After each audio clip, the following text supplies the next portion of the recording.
her award party, my sister punched me in the face and dragged me out by my hair in front of 70 people. My mom just smiled. Nobody stepped in. One phone call later, and their lives came crashing down. My lip was split, blood on my teeth, and outside, my sister, America's sweetheart, was being toasted. She'd just punched me in front of 70 people, and the worst part? My own mother smiled. That was the moment I stopped being Savannah, the quiet little sister, and became a Marine ready for war.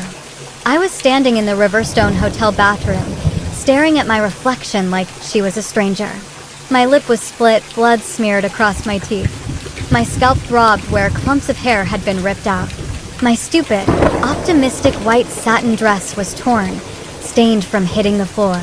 The harsh overhead light made every detail worse, sharper, more real. 70 people were still out there, sipping champagne, toasting my sister, Fallon Blake. America's sweetheart, the face of women in tech. And apparently, someone who punches her little sister in front of a room full of investors and friends like it's part of the show. Most of them just stood there. My mom? She just smiled. And one woman, God help her, had the audacity to whisper, I think she deserved it. Let me take you back a little. I didn't even want to go. I'd just returned from 6 months stationed in Hawaii, and all I craved was 1 week without protocol, emails, or pretending I was okay with people treating uniform service like a charity case. But then the invite arrived. Cream cardstock, gold trim. Fallon Blake, Women in Tech Pioneer of the Year. Join us for an exclusive celebration. And at the bottom, my name, Savannah, scribbled in ballpoint ink, a complete afterthought. Love, Mom. I almost tossed it.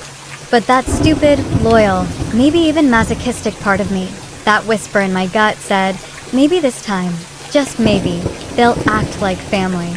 So, I packed a bag, flew to Denver, straight to the venue. No time for home. Not that I really wanted to go. The Riverstone Ballroom was just as over the top as Fallon herself. Gold chairs, floral centerpieces like wedding arches, servers in tuxedos passing canapes nobody could pronounce. I slipped in quietly, hugging the wall. I wasn't expecting a red carpet, but maybe a hi? Mom was too busy on her political smile tour. Dad, no surprise, wasn't there. And Fallon?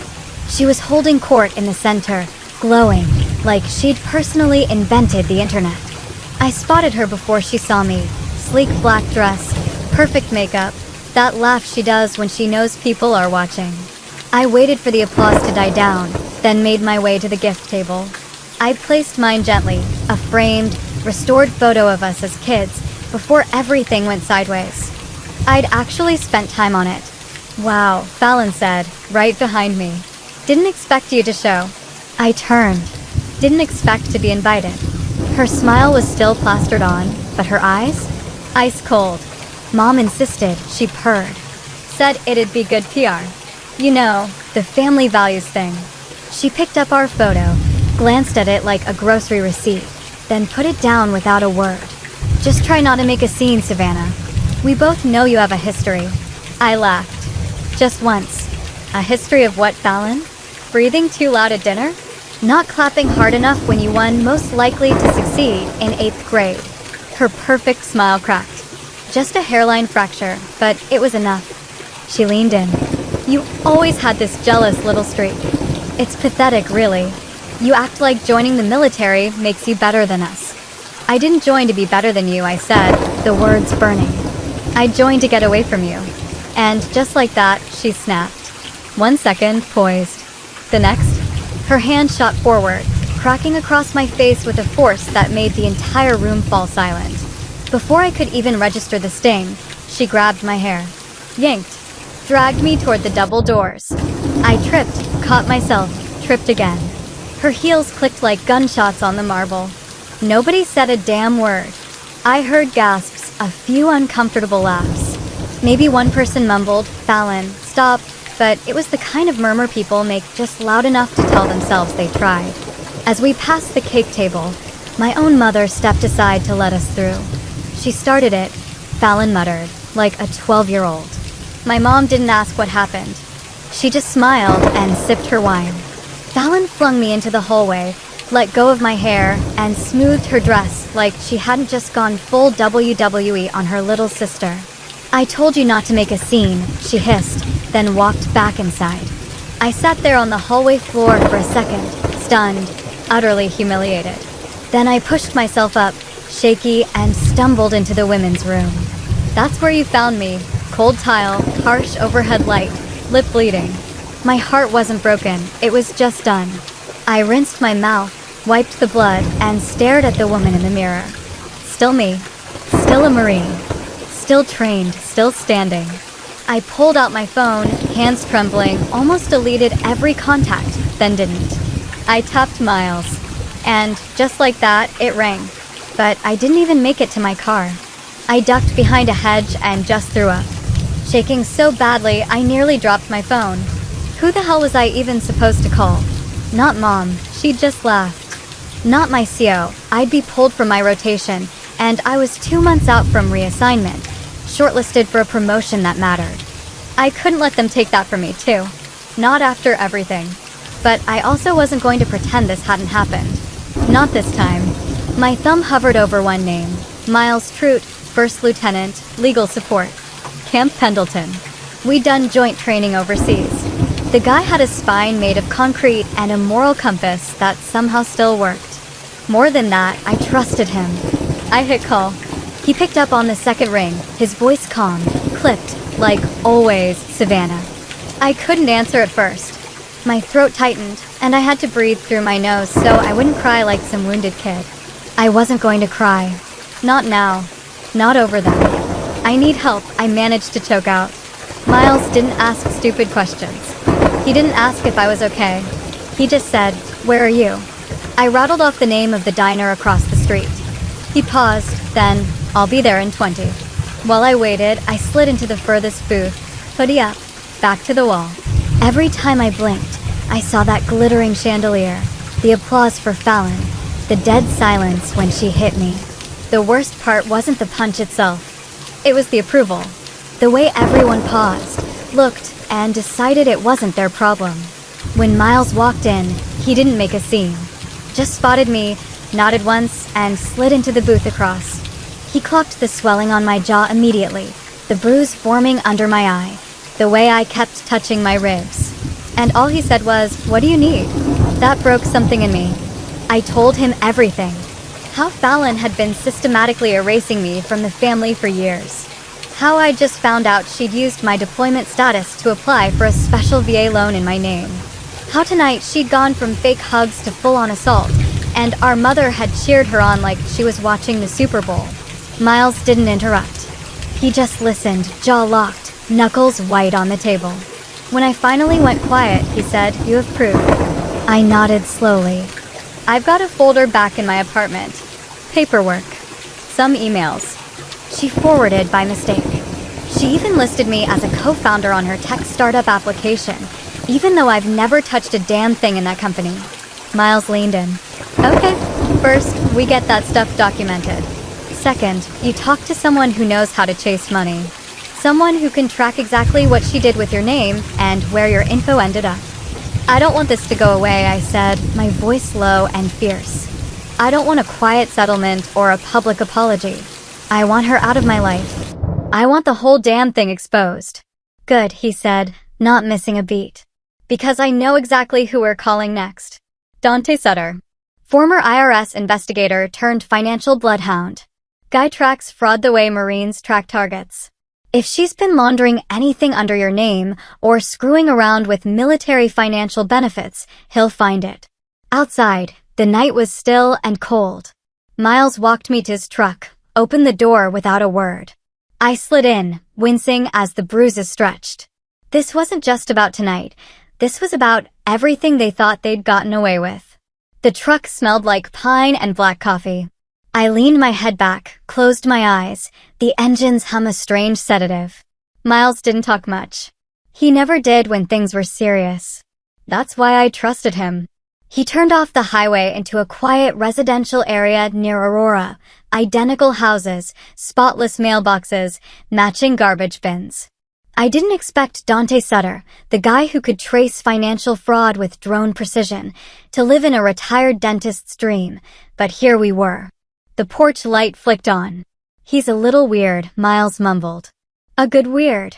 The door opened before we even knocked. Dante stood there, barefoot, holding a coffee mug with a broken handle, wearing a t-shirt that read "Death" by AITA. He looked like he hadn't slept in days, but had memorized the tax code for fun. "You must be Savannah," he said, eyes sharp as hell. "Come in. I've already pulled your records." I froze mid-step. "You what?" He shrugged. "Miles texted me your full name and DOB 15 minutes ago. I ran a basic scan. You've got 3 military credit accounts open in your name. 2, I'd expect. The third? That one's fishy as hell." I sat at his kitchen table while he opened a laptop covered in duct tape and stickers that read, "I know your secrets and the IRS is my love language." He clicked through spreadsheets like a surgeon. "Tell me what you know," Dante said. I laid it out, clean as I could. How Fallon had asked for paperwork during my last deployment, claiming Mom needed it for life insurance. How I sent scan documents, DD-214 ID copy, assuming nothing. "And now you've got a ghost credit line," Dante finished, his fingers flying. "Opened through a military-friendly fintech company in Utah, tied to a business startup fund. Guess whose name is on the other end of the transfer?" "Fallon," I said, flatly. He spun the laptop. "My name, my social security number, tied to a $180,000 loan application filed 10 months ago.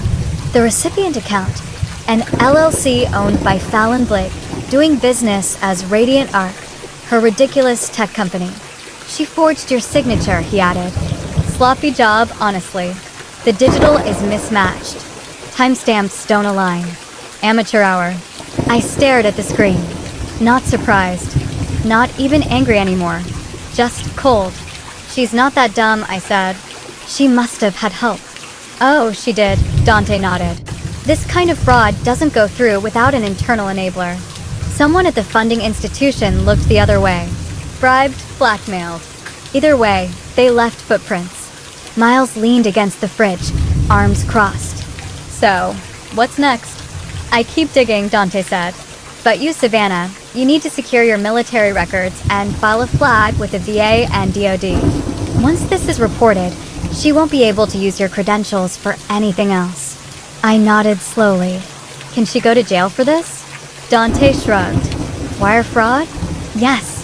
Identity theft tied to federal military status? Definitely. Bigger question is, do you want this to be criminal or civil?" I didn't answer right away. Stared at my name, hijacked to fund Fallon's fairy tale career. My whole life, she'd rewritten the narrative. This time, she used the government to do it. "She thinks no one's going to believe me," I said. "She thinks if she spins it right, I'll look unstable, dramatic, angry, all the things the world expects a younger sister to be. She's banking on silence," Dante said. "And your military discipline keeping you quiet." "She's betting wrong," I replied. Miles handed me a glass of water. "This isn't just family drama anymore. This is federal. If you're serious, we document everything. You write your statement tonight. Dante tracks every dime she touched in your name." I nodded. The pain in my jaw was a dull throb. Manageable. Dante clicked on his keyboard. "Welcome to the part where the quiet sister fights back." I didn't smile. Not yet. But I was already thinking about how I'd wear my uniform the next time I saw Fallon's face. I spent the rest of the night at Miles's place, sitting on the floor in sweatpants, surrounded by folders like I was back in basic training, prepping a tactical op. Except this target wasn't overseas. It was my sister. And the mission? Exposure. Miles had turned his dining table into a makeshift evidence board. He sorted printed emails while I painstakingly pieced together every interaction with Fallon over the last 2 years. Dates, phone calls, simple favors that now felt deeply off. We weren't close, so the list was mercifully short, but each item carried immense weight. I held up an email from Fallon, subject, "Hey, quick thing. Dated 11 months ago. I was in Okinawa then. She'd asked for my latest leave and earning statement, claiming Mom needed it for taxes. I remembered glancing at it for 2 seconds before forwarding it mid-mission, not thinking. That tiny click had just opened a $180,000 door under my name. You weren't just tricked, Miles said, glancing at the header. You were operationally targeted. She timed this while you were out of country. Oh, she waited until I couldn't ask questions, I muttered. She counted on me being too distracted, too obedient to look twice.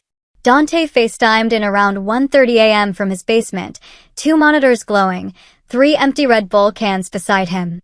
You guys still awake? He asked, like he didn't already know. He shared his screen, a color-coded spreadsheet. Only instead of datasets, it was my name tied to money I never touched. Here's the real kicker, he said, stretching his neck. She didn't just borrow your identity for the loan. She used it as a security blanket for her investors. She told 2 angel funders she had military backing, showed them your credentials to build credibility. She straight up used your record as marketing. I blinked. She sold me as part of her brand. Worse, he added, she commodified your service. There's a pitch deck in a Google Drive I found through her assistant's email. It's got a slide that says, and I quote, built by women, backed by Marines. Miles looked like he was about to choke. That's not just disgusting. That's stolen valor. I set the folder down and stood up. I needed air. She hadn't just punched me in the face. She'd wrapped herself in my uniform while doing it. Outside, the air was cold and dry. I stood barefoot in the backyard, staring at Miles's old grill like it might give me answers. I could hear them still talking inside, low. Voices, legal terms, financial lingo. It all felt like static. There was no playbook for this. No field guide. Just instincts. I remembered Fallon's face at the party, polished, practiced, manufactured. And for the first time, I saw what everyone else saw. Not a sister. A brand. She didn't see me as family. She saw me as a tool, a costume, a useful piece of government-issued legitimacy. And she thought I wouldn't figure it out.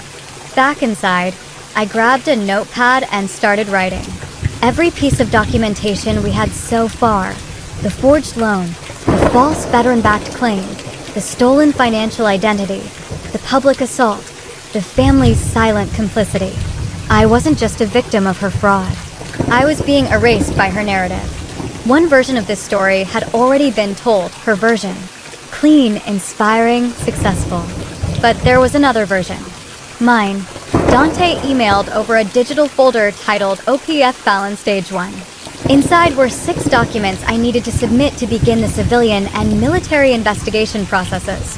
Whistleblower affidavit, identity protection claims, evidence chain forms. All pre-filled, templated. All I had to do was sign and forward. Miles handed me a pen without saying anything. I signed every form like I was marking a target.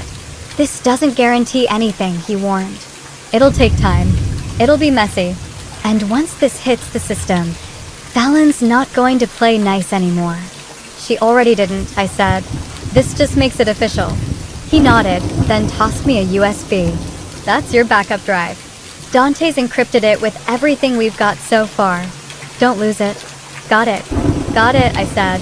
Miles turned off the kitchen light and started cleaning up. I sat in the dark for a while, listening to the hum of the refrigerator. I wasn't tired, but my body was crashing. I knew what came next wasn't going to be easy, but it didn't have to be. It just had to be right.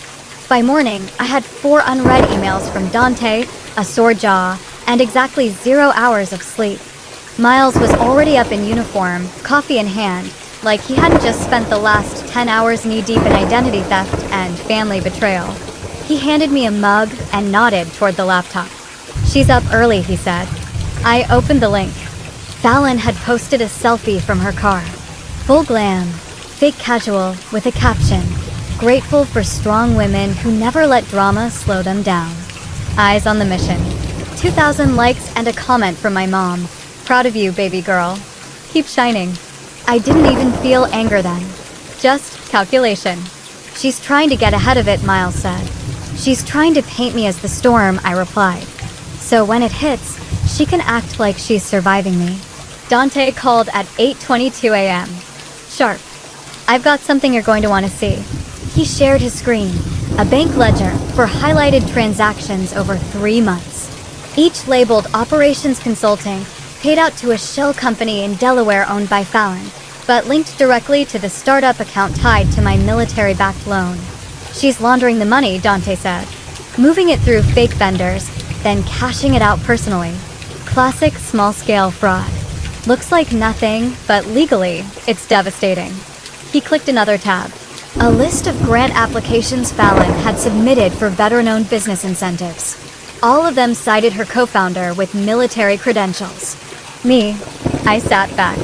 So, she wasn't just using my name to get loans. She was getting grants, awards, press coverage, keynote invitations. She's booked for the Women in Federal Innovation Conference next month, Dante added. She's on the flyer with a headline, From Deployment to Disruption. How Fallon Blake built an empire with military discipline. She never deployed, I said through clenched teeth. She never even visited a base. Miles added, it was more than exploitation now. It was impersonation, and it was public. She wasn't just hijacking my record. She was performing it for applause. I pulled out old photos from my deployments, me in uniform, with my unit, training, field work, sandstorms. Things I never thought I'd need to prove. Now they were about to become Exhibit A. Any word from the VA side? I asked Dante. They flagged the profile last night after you submitted your protection request. You're clean now. No one can pull your military records without clearance.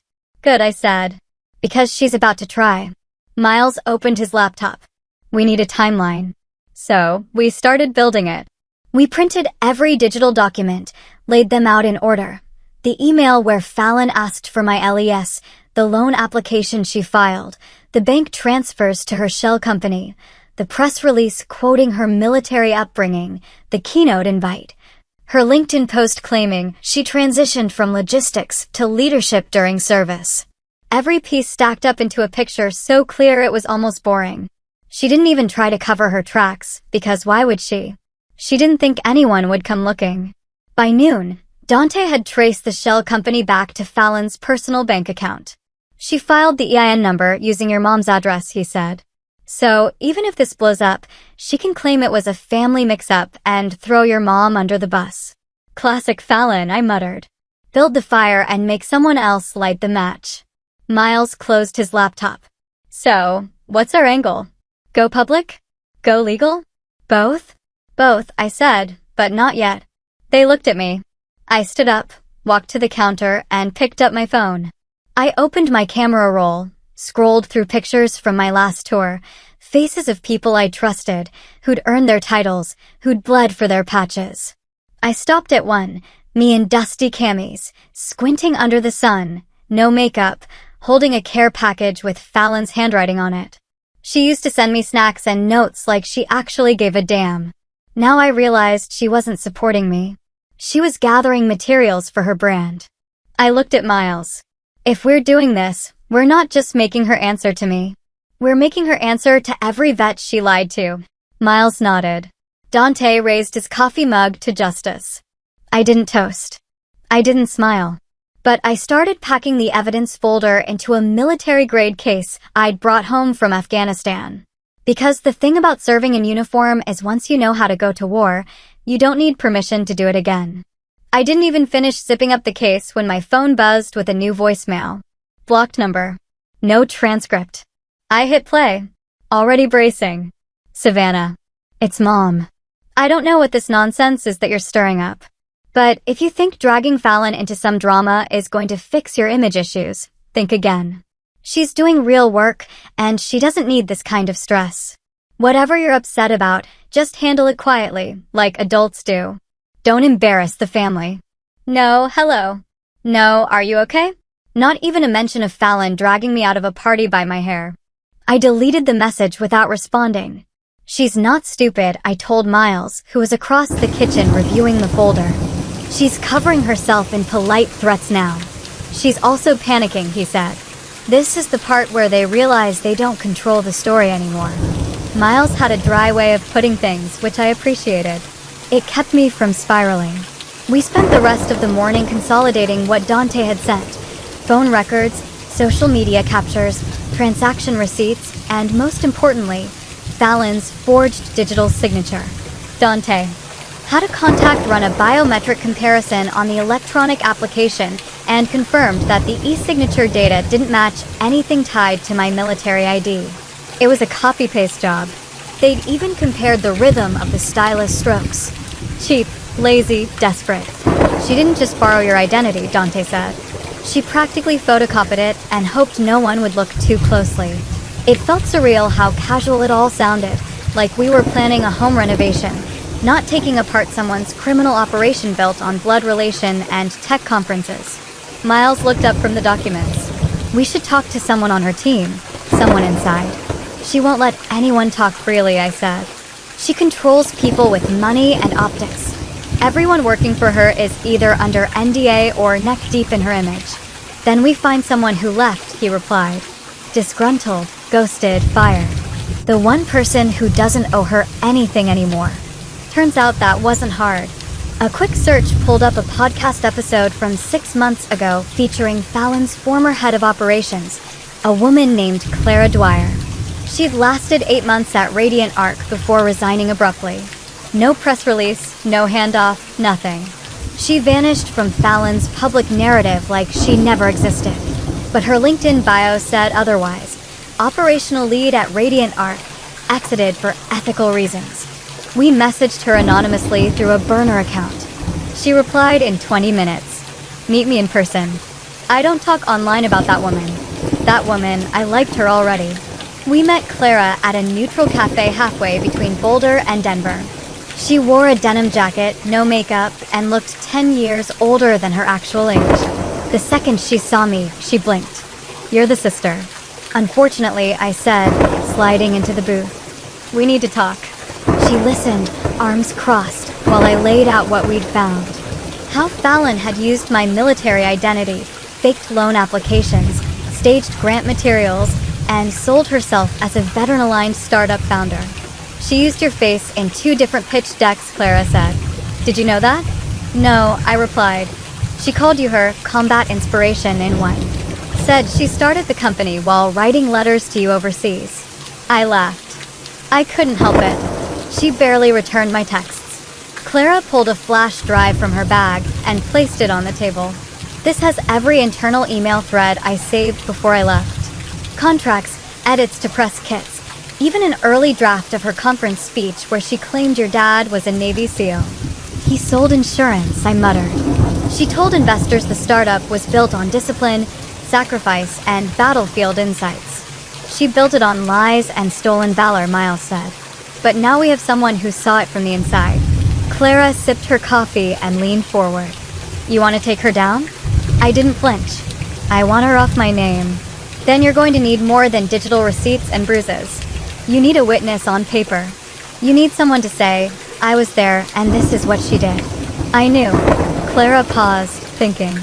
I'll sign it, she said. But if this gets loud, I'm not running PR. I lost too much time cleaning up her messes already. You won't have to, I said. This isn't her show anymore. Back at Miles's place, I scanned Clara's flash drive while Dante monitored traffic to Fallon's startup site. Interest was down. Engagement was slowing. The sharks were circling, but quietly. She's not going to crash overnight, Dante warned. People like her know how to pivot. She's not pivoting, I said. She's spiraling. Big difference.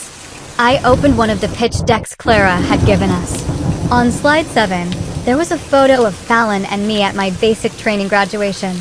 She'd photoshopped herself in uniform next to me, smiling. She used my moment, my work, my sweat, and dressed herself in it like a costume. I saved the image. Game on, I said. The first thing I did after reviewing Clara's files was book a domain name, valorvetheft.com. It cost me $9 and gave me a place to post the truth where no PR agency could spin it into a branding moment. The site was basic, black text, white background, zero design. But that was the point. I uploaded the key documents. Fallon's fake loan application with my military ID, the forged veteran grant pitch, the email threads Clara had saved, and a side-by-side comparison of my real deployment history against Fallon's fabricated version. I added one sentence at the top. This is what it looks like when a civilian sister steals from a servicewoman and calls it empowerment. It went live at 7 p.m. By 7:35 p.m., it had 3,000 hits. By midnight, it was trending on a Reddit thread titled, "Tech Founder Fakes Military Ties for Clout." And then Fallon responded. Not directly, of course. She posted a story on Instagram, a black screen with white text. "Jealousy is loud, truth is quiet," with the song Survivor playing underneath it, subtle as a car crash. Dante called immediately. "She's going into damage control." Miles sat down across from me, arms folded. "You still sure you want to go loud?" "I wasn't quiet when I took an oath," I said. "I'm not starting now." The next morning, Fallon's attorney sent me a cease and desist. It accused me of harassment, defamation, and unauthorized use of proprietary brand content. Miles read it twice, rolled his eyes, and emailed a 3-line response. "Happy to comply once your client retracts all false military claims and returns every dollar fraudulently acquired. Until then, buckle up." I wanted to frame it. We expected silence after that. Instead, Fallon dropped her version of the story, an 8-minute YouTube video titled "My Truth." It opened with soft piano music. Fallon in a gray turtleneck, hair loose, makeup barely there, but very much there. She looked straight into the camera with watery eyes and said, "I've always believed in women supporting women. That includes my sister Savannah, who has struggled with adjusting to life after service. It breaks my heart that she's chosen to lash out during a difficult time. I love her deeply, and I hope she gets the help she needs." I almost threw my laptop across the room. "She's framing you as unstable," Miles muttered. Classic strategy. Shift the focus from what she did to how you're reacting. Even the damn piano music. I said, pacing. "She's turning a felony into a Lifetime movie." Dante jumped in. "We respond with data, not drama. Let her perform. We post receipts." So we posted them one by one. Scanned originals, time-stamped PDFs, the loan data, the grant approvals, the doctored photos. And just for kicks, a video clip from my promotion ceremony with Fallon sitting in the audience checking her phone and looking bored out of her mind. That one got 100,000 views in an hour. Then something we hadn't planned for happened. Other women, real veterans, started messaging me. Some had worked in tech, some hadn't, but a few had crossed paths with Fallon. One woman, Carrera, said Fallon pitched her an all-female veteran coding bootcamp and ghosted her after stealing her curriculum outline. Another said she gave Fallon access to her vet-run nonprofit's email list for collaboration, and later found out Fallon had cold emailed her donors for her own startup. "She's been doing this for years," Carrera wrote. "Everyone thought she was just ambitious. Turns out she's a thief." I asked if they'd go on record. They all said yes. So I created a submission section on the site, titled it, "If She Used You." Speak up. Within 24 hours, I had 15 testimonies. 2 were anonymous. One came from a former Army intelligence officer. They all painted the same picture. Fallon wasn't just stealing valor. She was building a brand on the backs of women who actually served. Miles read the latest one and whistled. She's not just toast. She's a bonfire now. I leaned back in my chair, exhausted, but sharper than I'd felt in months. "This isn't about me anymore," I said. "It started with her using my face. But the second she did it to others, she turned it into something else." Dante agreed. She didn't just poke the bear. She walked into a whole den with a selfie stick. The final touch came from Carrera. She sent a folder titled Fallon's Real Resume, which revealed Fallon had padded her background with made-up consulting work for the DoD and a fabricated internship at a veterans advocacy firm that never existed. Miles stared at the screen and said, "Your sister didn't fake one thing. She faked an identity." I didn't say anything. I just uploaded it to the site. I booked a hotel room under an alias in downtown Colorado Springs. Nothing fancy, just clean, quiet, and nowhere near Fallon's orbit. I needed space to operate without worrying about being followed, photographed, or worse, ambushed by more concerned family voicemails. I sat on the bed with my laptop, watching the analytics for valor-theft.com tick upward like a second heartbeat. People weren't just reading. They were downloading, sharing, asking questions. Screenshots were popping up on Twitter. Reddit was alive with timelines and amateur sleuths. One guy even color-coded Fallon's pitch decks and annotated them like a criminal case file. That was when Elise Navarro emailed me. Subject line, "We need to talk." Off the record at first. I didn't know her personally, but I'd read her work. Former war correspondent turned independent investigative journalist. She didn't do fluff. She didn't do favors. Her last piece exposed a senator's ties to a shady veteran nonprofit and led to an FBI audit. If she was sniffing around this, it meant one thing. Fallon had crossed a line too big for PR spin to contain. I replied with 3 words, "Let's talk now." 10 minutes later, we were on a secure video call. Elise wore a hoodie, earbuds in, speaking from what looked like a converted garage. Her voice was calm, direct. "I followed Fallon Blake for a while," she said. Her optics didn't smell right. Too many polished surfaces, too few fingerprints. Your site blew it wide open. I nodded. She's been using my military service for credibility. And now we know I'm not the only one. "I want to write this," she said. "A long-form piece, documented, verified, fully sourced. Not just a scandal, Savannah. A story about what happens when a woman builds power on borrowed trauma." I leaned back. "What do you need?" "Access to your files, interviews with anyone who'll go on record, and your voice unfiltered." She wasn't asking for pity. She was building a case. "I don't want a revenge piece," I said. "I want a reckoning." Elise smiled slightly. "That's exactly what I write." I shared everything. The forged documents, the stolen identity, the veterans Fallon ghosted, the internal emails Clara had saved. I gave her full permission to use my name, my face, my record. If she wanted to wear my service like armor, I said, she was going to feel the weight of it. The article dropped 3 days later. The sister she erased. Inside Fallon Blake's stolen valor empire. It was brutal, meticulous, and impossible to ignore. Elise didn't just tell my story, she told ours. She wove in other veterans' experiences, emails, grant records, screenshots of Fallon's doctored resume, an expert commentary from a JAG attorney who straight up said, "This is a prosecutable offense." Full stop. The piece went viral within hours. Fallon's publicist released a half-hearted, "We are reviewing the allegations" statement, but it was too late. The tech conference dropped her keynote. One of her angel investors issued a refund demand. A LinkedIn post from a former intern went viral. I asked why she had military dog tags in her office. She said, "Marketing." I quit the next day. Fallon, for the first time in her curated life, shut up. No more piano music. No more gray sweaters. No more "my truth" speeches. She was bleeding digital credibility by the minute. Dante, meanwhile, forwarded me a new file. It showed a massive withdrawal from Fallon's business account. Close to $60,000 wired offshore to an account in the Cayman Islands. "She's moving money," he said. "She thinks this is going to court." Miles read it. "Which means she's guilty and arrogant." That's the worst combination. "What happens now?" I asked. Miles didn't sugarcoat it. "She's going to try and play the victim harder than ever. Expect an op-ed, maybe a podcast interview, probably throw you under the bus again. She has no shame.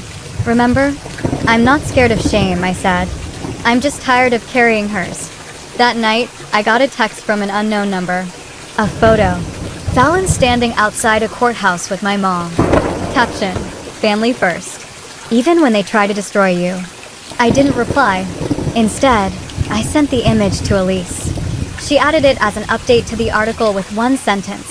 No comment was offered by Fallon Blake or her mother. By morning, the photo had become a meme. That's the thing about control. When you build your life by staging every moment, the truth doesn't just crack it open. It shatters the whole stage. Fallon wasn't being attacked. She was finally being seen. And I was finally being heard on my own terms. I could hear the fire alarms going off in Fallon's camp from a mile away. And I wasn't even watching the news. It was all happening online in real time through comment threads, blog reposts, and screen-recorded TikToks of her now infamous "My Truth" video being torn apart line by military spouses and actual veterans. What started as a controlled narrative had unraveled into a full-on exposure campaign, and then Elise called. "I just got a message from one of Fallon's early investors," she said, voice sharper than usual. "He wants to talk privately. Off record for now." The investor's name was Gerald Miles, a low-profile but wealthy tech backer known for dropping money on startups that looked socially progressive and female-forward. Fallon had been a trophy founder for him. Clean image, good teeth, storybook background. And now, an unraveling mess. He wouldn't meet in public, so I flew out to a neutral space in Santa Fe with Elise. We sat in a corner booth of a half-empty tapas bar while Gerald, tan turtleneck, teeth too white, sipped mineral water and scanned the room like he was expecting spies. "I don't want my name in your article," he said immediately. "I just want you to understand that we were sold a story." "No one forced you to believe it," Elise replied flatly. He whiffed. "Look, she brought paperwork, photos, a whole slideshow about her sister, how you inspired the company's culture, how your discipline as a Marine shaped her approach to leadership." I stared at him. "Did you ever talk to me?" "Of course not," he said, as if that was irrelevant. "We don't vet families. We fund founders." "And when did you start suspecting something was off?" Elise asked. Gerald hesitated. "After the second round of investment." She got sloppy. She claimed to have spoken at a DoD Innovation Summit. One of our partners used to work in defense. He couldn't find a single record of it. "So why stay?" "Quiet," I asked. He looked genuinely uncomfortable. "We thought she'd clean it up. You have to understand she was still a good investment. Until now, I didn't blink. You helped her build this." "I didn't know," he said. "You didn't ask to know." He didn't deny it. Before he left, he slid a small folder across the table. "These are internal investor updates." She sent financials, board letters, claims about government partnerships. A lot of it probably falls under wire fraud if you can prove she knowingly lied. "We can," I said. Back in the hotel, Elise and I spread out the documents on the floor. The more we read, the worse it got. Fallon had inflated user metrics, cited fake veteran advisors, and even claimed to have pending contracts with the Department of Homeland Security. All lies, all traceable. Elise pulled out her recorder again. "She really thought you were going to stay quiet forever, huh?" "She forgot I was trained to handle conflict," I said. She mistook restraint for weakness. The next move came from Fallon's legal team. Predictable, arrogant, doomed. They filed a restraining order against me, citing emotional distress and online harassment. Problem was, they did it in the same Colorado district where Dante had already filed my identity fraud case.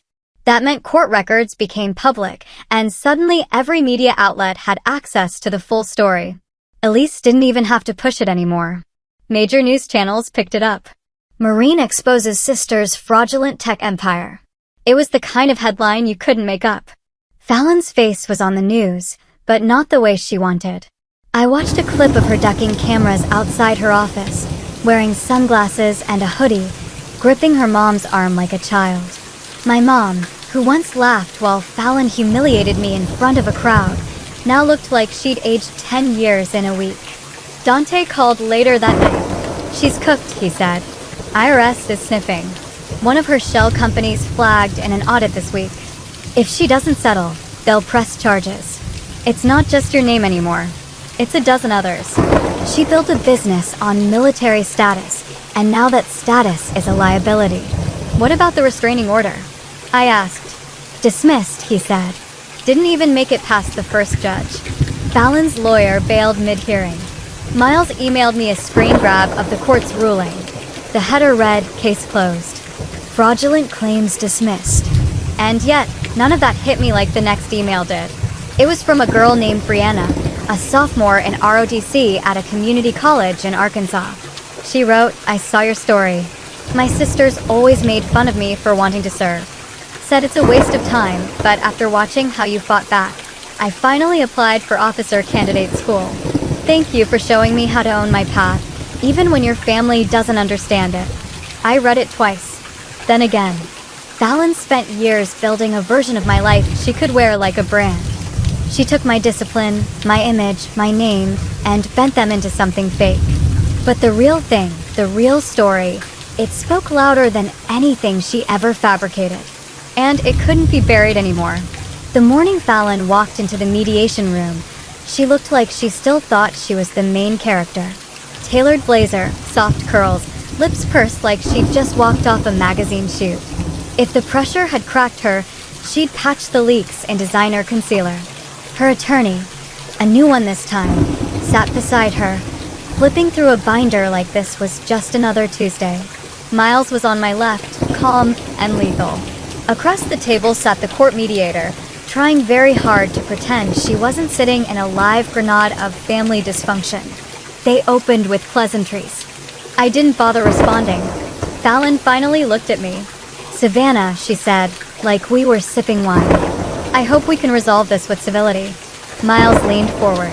"Then let's start with accountability. Here's Miles, right?" The mediator asked us both to state our positions.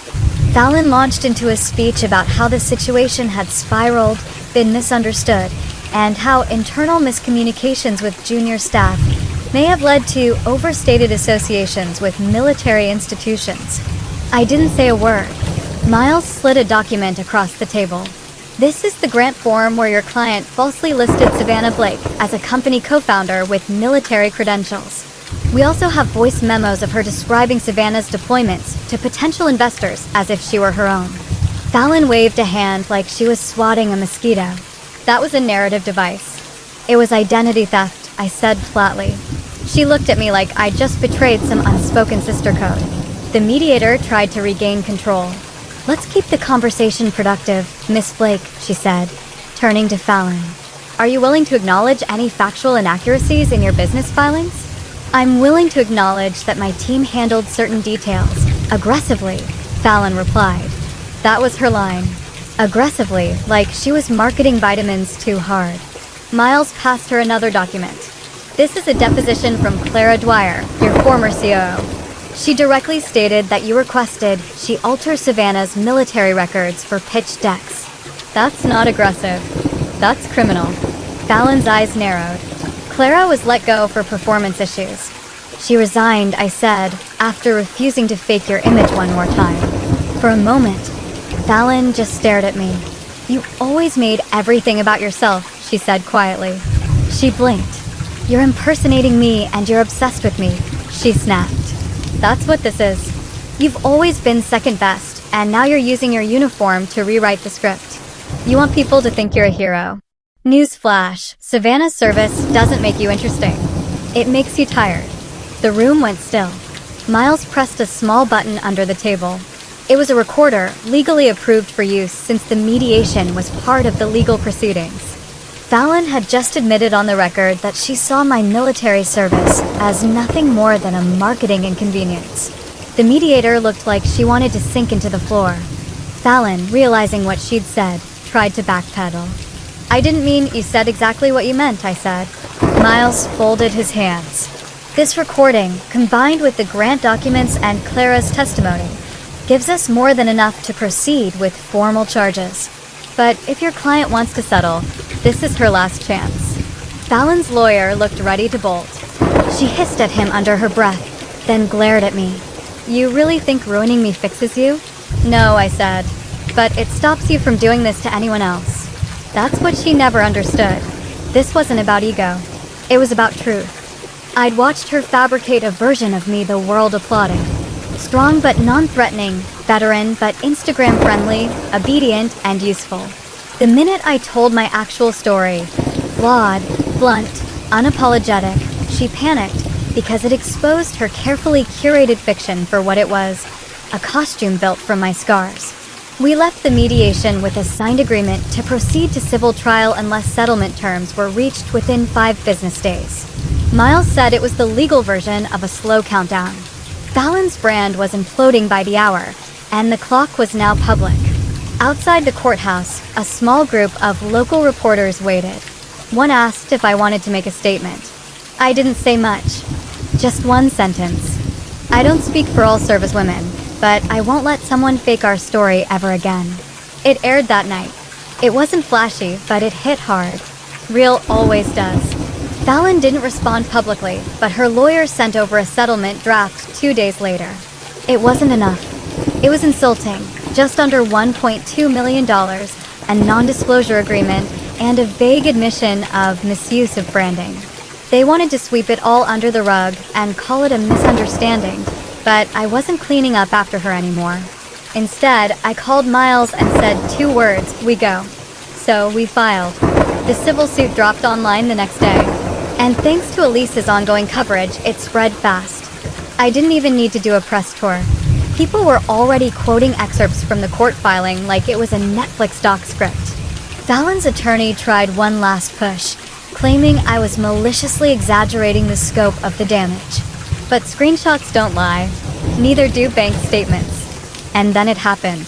Late that night, one of Fallon's old investors released a statement publicly distancing his firm from any individual who falsified military associations to obtain financial gain. His name wasn't even in our suit. He just didn't want to be caught in the fallout.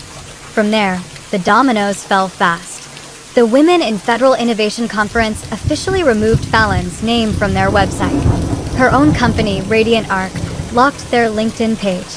The co-founder she'd brought on for optics? He scrubbed her name from his resume. She wasn't just being canceled. She was being erased, piece by piece, like someone cleaning graffiti off a memorial wall. The same day, Fallon's glossy headshot disappeared from the advisory board of a military support nonprofit she'd donated to for years. Their new homepage banner read, "We honor authentic service, always." And yet, even after all that, the part that hit me hardest came in the form of an email from my mom. Subject line, "Can we please move on?" No greeting, no name, just this, "Savannah. I know things have gotten out of hand, but I'm asking you, please don't destroy your sister. We're family. Mistakes were made, yes, but she was just trying to build something. She didn't mean to hurt you, and airing everything like this? It's embarrassing. Please think about the bigger picture." Mom. I stared at the screen like it might catch fire. Not a single mention of what Fallon did. No apology, no ownership. Just another desperate plea to keep everything pretty from the outside. I didn't reply. Instead, I opened a new browser tab and typed in Elise's article again. Read every paragraph, scrolled through the comments. That's where I saw it. Someone had posted a clip Fallon had filmed years ago, back when she first started speaking on panels. It was a Q&A session. A woman in the audience had asked, "Where did your leadership style come from?" Fallon smiled wide and said, "My sister." She served in the military, and watching her transform into this strong, decisive woman made me believe I could lead, too. She's a warrior. I just borrowed her backbone. I played it again. I just borrowed her backbone. That wasn't admiration. That was theft wrapped in a compliment. I remembered being 22, fresh out of boot camp, FaceTiming Fallon while sitting on a cot with sand in my boots and sunburn on my neck. I told her how tired I was, how hard it was to be taken seriously. She told me, just keep your mouth shut and do what they expect. That's what people respect. And now here she was, spouting words like inspiration and empowerment as if she hadn't once laughed when I cried during my first deployment. Borrowed my backbone. She hollowed out my story and wore it as a costume until it no longer fit. And now that I was telling it myself, the world was realizing just how artificial her version had always been. I forwarded my mom's email to Miles and typed one line beneath it. No response, but I'm keeping this for trial. He replied with a thumbs up and a sentence. Smart. Juries love a good guilt trip from a complicit parent. That weekend, Dante sent me a spreadsheet. It showed the public revenue loss of Fallon's company over the last 30 days. 92% of contracts canceled. Website traffic down 85%. Social engagement flatlined. This is what empire collapse looks like, he wrote. No explosions, just a quiet, permanent disappearance. I closed my laptop. Then I reached for my phone and called Carrera, the RODC girl who'd messaged me weeks earlier. We talked for almost an hour. She asked me what it was like standing up to family. I told her the truth. It's lonely, I said, but being used is lonelier.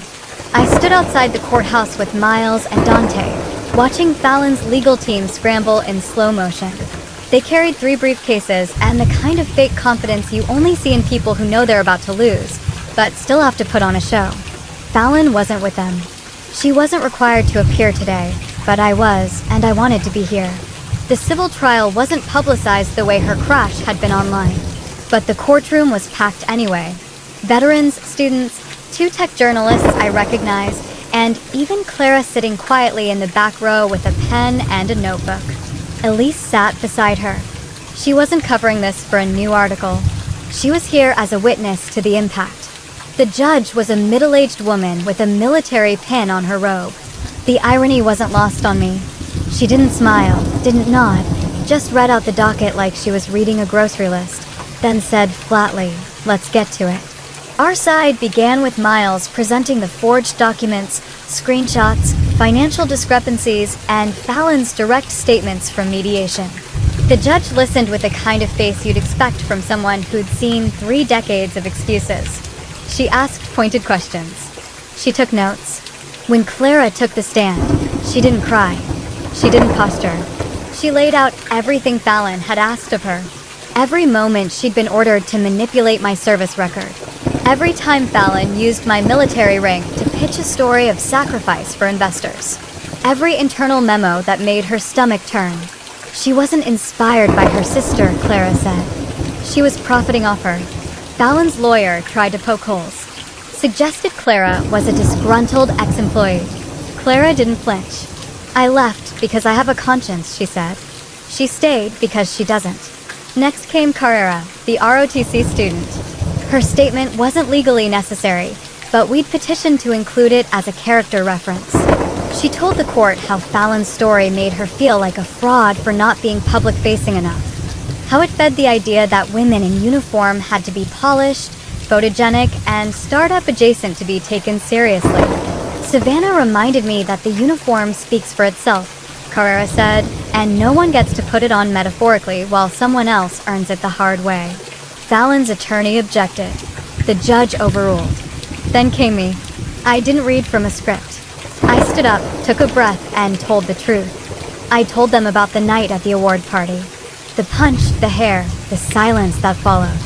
I told them about Fallon using my name for federal benefits, about the debt notices I hadn't even seen until Miles pulled them from my credit report. I described what it felt like to watch my life become a costume someone else wore better. "I didn't come here for revenge," I said. "I came here for accountability." Fallon Blake used my identity as a prop. She sold my service. Like it was merchandise. And when I finally said no, she called me unstable. I could feel the room tighten. "I'm not unstable," I said. "I'm just not quiet anymore." The judge called for a short recess. When we returned, Fallon's side didn't present much. They couldn't. They had no paper trail to dispute the facts, and Fallon had already buried herself on record. Her attorney mumbled something about miscommunication and overstated narratives. The judge didn't even blink. Before closing arguments, the judge looked directly at me. "You wear your uniform with more integrity than some wear their entire lives," she said. "Thank you for reminding this courtroom and your country what service actually means." Then came the ruling. Fallon Blake was found liable for civil identity theft, defamation, and misappropriation of military likeness for financial gain. Damages awarded, $280,000. Not a fortune, but enough to make every future investor think twice. Fallon didn't show her face after that. Not in the hallway, not in the parking lot, not online. Her company went officially dark 2 weeks later. The website died. The Instagram disappeared. LinkedIn said no results and a sad, empty page. Dante sent me a link to the archived page with a single subject line, "Ghosted." I didn't celebrate. I just exhaled. That night, I sat alone at a diner 2 blocks from the courthouse. Coffee in front of me, jacket draped over the booth, dress shoes kicked off under the table. It wasn't peace. Not yet. But it was something close. A woman approached, maybe mid-30s, wearing a navy sweatshirt and a cautious smile. "Are you the sister?" "The Marine." I nodded. She gave a half shrug. "Thank you for speaking up for all of us." She didn't linger. Didn't ask for a photo. Just left a $10 bill beside my coffee and walked away. I didn't even catch her name. Didn't need to. That's what justice looks like sometimes. Quiet. Ordinary. No medals. No speeches. Just someone walking away lighter because you finally told the truth. The first thing I did when I got back to base was change out of civilian clothes and walk the perimeter of the armory at dawn. No earbuds, no distractions, just the gravel under my boots, the rising sun behind me, and the smell of something real. Dirt, sweat, discipline. I wasn't here for ceremony. I was here because this was the one place where nobody needed a backstory to respect you. You earned your name here daily. Command had cleared me for full reinstatement.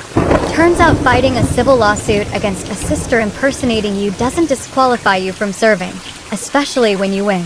My CEO called me into his office, shut the door, and said, "Blake, most people leave their family drama at home. You managed to put yours in a courtroom and still keep your record spotless. Not easy, but you handled it like a Marine." I didn't smile. I just said, "Thank you, sir." He nodded and said, "The recruiting office could use someone like you." I raised an eyebrow. "You want me to push pamphlets?" "Not exactly. I want you to talk." Young women walk into that office every day not knowing whether they belong. I want you to show them what it looks like when someone walks in with nothing and walks out with purpose. It didn't feel like a demotion.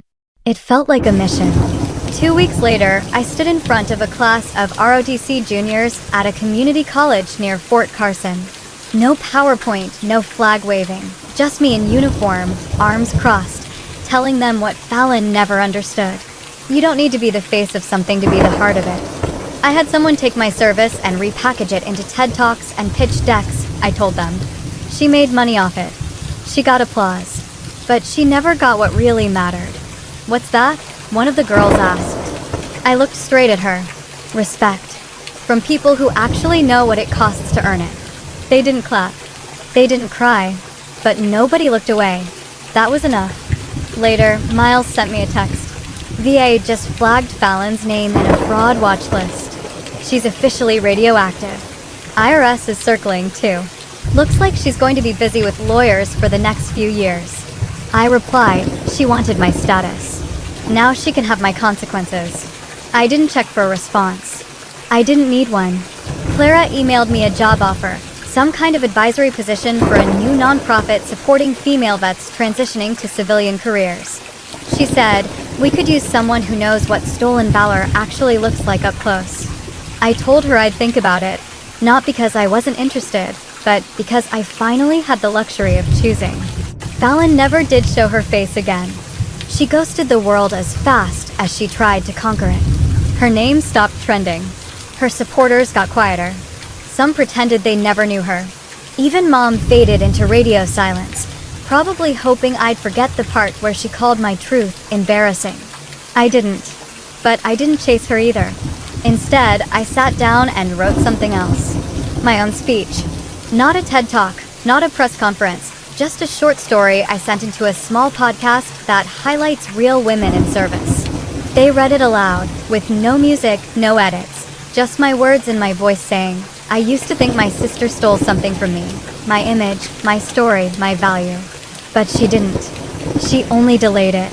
She built a career off the illusion of strength while I was out earning the real thing. And the people who matter, they know the difference. It got shared more times than anything Fallon ever posted. Not because it was flashy, because it was real. One night, I walked into the mess hall and saw one of the younger recruits scrolling through her phone. She looked up and said, "Sergeant Blake, that podcast, that was you, wasn't it?" I just nodded. She nodded back. It made me call my dad, told him I was done pretending I had to prove anything to anyone. She cried. I didn't know what to say to that, so I just patted her shoulder and moved on. That's what healing looks like sometimes. Not closure, just clarity. Fallon had built an empire of mirrors. One crack, and it all fell. I walked away with scars, but also with roots. I wasn't just reclaiming my story. I was rewriting what it meant. And this time, it was mine from start to finish. I never imagined I'd end up working at a recruiting station. As a teenager, I walked into one angry, broke, just looking for a way out of town. Now, over a decade later, I'm the one behind the desk. And kids walk in with that same look in their eyes. Part fear, part hope. Not a clue who they'll be once that uniform is on. But this time, I meet them with more than pamphlets. I meet them with honesty. Not Fallon's fake, packaged, Instagrammable resilience. I tell them the truth. Service is messy, hard, often thankless. It'll break you down before it builds you up. And if you're lucky, you come out of it with something no amount of likes or TED Talks can give you. Character that doesn't need an audience. One morning, I spoke at a local high school, just a gym full of restless juniors. I told them what it meant to earn your place in a world that keeps asking you to prove it twice. Especially if you're a woman. Especially if you're quiet. Especially if your family's idea of support looks a lot more like sabotage. I didn't mention Fallon by name. I didn't have to. Afterwards, a girl, maybe 17, came up to me. My sister always tells me I'm not built for stuff like this, she said, but after hearing you, I kind of want to prove her wrong. I smiled. Good. But don't do it for her. Do it for you. Fallon's name hasn't been spoken publicly in months. She lives somewhere in Arizona now, Dante says. Probably under a new LLC, another sanitized brand, fresh rounds of fake tears. She'll find another crowd, another platform, another costume. People like her always do. But she'll never wear mine again. That door is closed. Locked. Reinforced with everything I've earned since. The funny thing is, Fallon spent years trying to be me. Now, I don't think she even remembers who she really is. But I do. I remember who I am. I'm Sergeant Savannah Blake, U.S. Marine, daughter of no one's fantasy, sister to no one's illusion. I am the author of my own damn story. Sometimes, the people who hurt you the most are the ones who teach you how to fight. Not with fists. Not with noise. But with clarity. With discipline. With truth. My sister thought she broke me when she dragged me out by my hair in front of 70 people. What she really did was rip off the mask for both of us. Hers shattered. Mine never existed. And in the silence that followed, I stood up. Not as the victim. Not even as the hero. Just as someone who finally stopped apologizing for surviving a family that only clapped when she stayed small.